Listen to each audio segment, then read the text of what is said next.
আজকে আমি আপনাদের সাথে খুব মজার একটি সন্ধ্যার নাস্তার রেসিপি দেব। আর এই রেসিপিতে বেশি কিছুই তেমন লাগে না, সব ঘরোয়াভাবেই আমাদের প্রতিটা মানুষের ঘরেই থাকে কম বেশি। তার জন্য লাগতেছে ডিম, 2টো ডিম, পাতাকপি, গাজর, শিমলা মরিচ। আমি কিন্তু শিমলা মরিচ, গাজর, পাতাকপি বেশিরভাগই ফ্রিজে সংরক্ষণ করে রাখি, কারণ বাচ্চারা অনেক সময় স্কুলে যাওয়ার টিফিনও তৈরি করি মাঝে মধ্যে।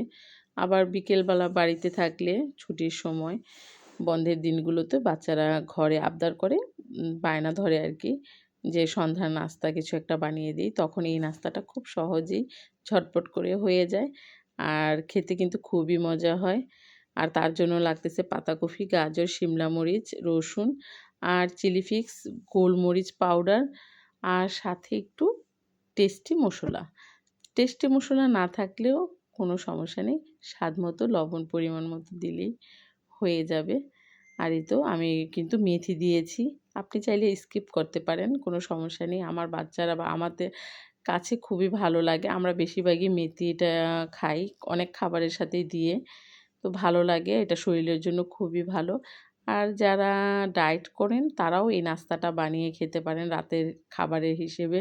বেশি পরিমাণ তেলও লাগতেছে না, আর সবজি আছে এখানে পরিপূর্ণই, প্রোটিন জাতীয় খাবারগুলোই। এই তো দেখুন ফ্রিজের সবজি, তো তার জন্য খুব সুন্দর করে ফ্রাই করব। আর আপনি চাইলে হলুদ দিতে পারেন, আর না দিলেও কোনো সমস্যা নেই, আমি কিন্তু দেইনি। এটা সম্পূর্ণই নির্ভর করবে আপনার ওপরে, আপনি খাবারটা কেমন করে কোন ডিজাইনে পরিবেশন করবেন।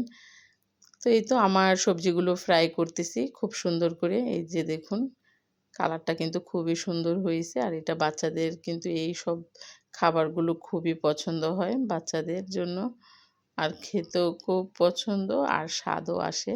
আর এই তো চিলি ফ্লেক্স, স্বাদ মতো লবণ, গোলমরিচ পাউডার সব কিছু দিয়ে এখন হালকা একটু নাড়াচাড়া করে নামিয়ে ফেলবো।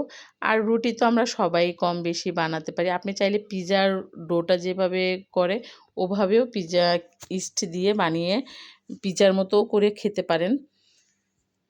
আর এই তো আমি দিয়েছি, আর এটা বানাতে ওভেন লাগবে তা কিন্তু নয়, আপনি চাইলে চুলাতেও বানাতে পারেন তাওয়া দিয়ে। আমি কিন্তু দেখবেন আপনাদের সামনেই তাওয়া দিয়ে খুব সুন্দর করে মজাদার একটা সন্ধ্যার নাস্তা বা বাচ্চাদের টিফিনের বা মেহমানদের জন্য খুব মজাদার এই খাবারটা বানাতে পারেন ঘরে বসে। আর এই তো খুব সুন্দর করে এখন আস্তে আস্তে করে এই দুটা রুটি একসাথে লাগিয়ে দেব, যেন ভিতরের খাবারগুলো বের হতে না পারে।